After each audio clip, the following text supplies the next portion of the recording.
आदरणीय दर्शकबिनहरू, आज मैले लिएर आएको भिडियो चाहिँ तपाईँहरूले पुरा हेर्नुपर्ने छ र पुरा हेरिसकेपछि मात्र थाहा हुनेछ कि तपाईँहरूले के गर्नुपर्ने छ र के हो यो भनेर बुझ्नुहुनेछ कि तपाईँहरूले यो भिडियो के हो, कसो हो, किन बनाएको भनेर चाहिँ पुरा भिडियो हेर्ने छ साथीहरू। सुरुवाती भिडियोमा नै आवाजबाट नै थाहा भइहाल्यो तपाईँहरूलाई यो भिडियो चाहिँ कस्तो भन्ने कुरो।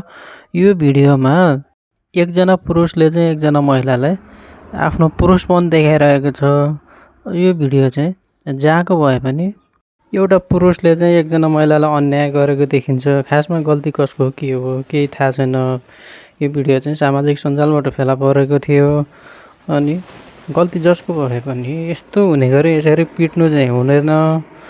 यसरी पिटिसकेपछि केही न केही सजाय त भोग्नै परिहाल्छ। तर सम्बन्धित ठाउँमा यो भिडियो पुग्नु पर्यो, यो आवाज सम्बन्धित ठाउँमा पुग्नु पर्यो। त्यसैले गर्दा भिडियो नबनाइ बस्न सकिएन र तपाईँहरूले पनि भिडियो हेरेर सेयर गरेर ठाउँमा पुर्याइदिनुहोस् र यस्ता व्यक्तिलाई चाहिँ कारबाहीको दायरामा ल्याउनलाई सहयोग गर्नुहुनेछ भन्ने आश छ र सहयोग गर्नुहुनेछ पनि।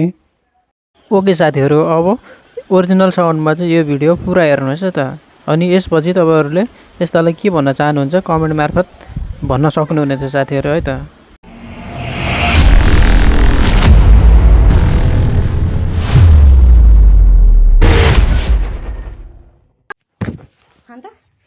कसरी बनाउँछु भिडियो, बनाउँछु भिडियो।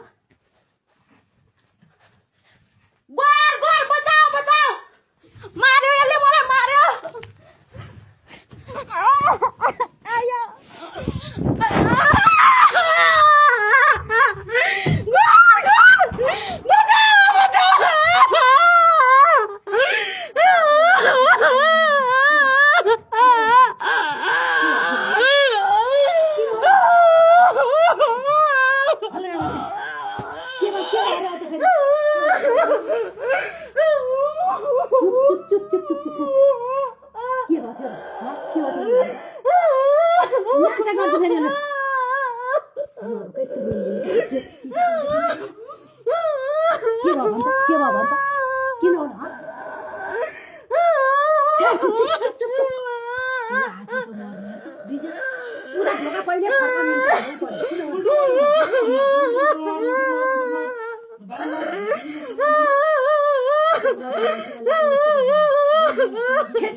यस्तो हेर्दा सादा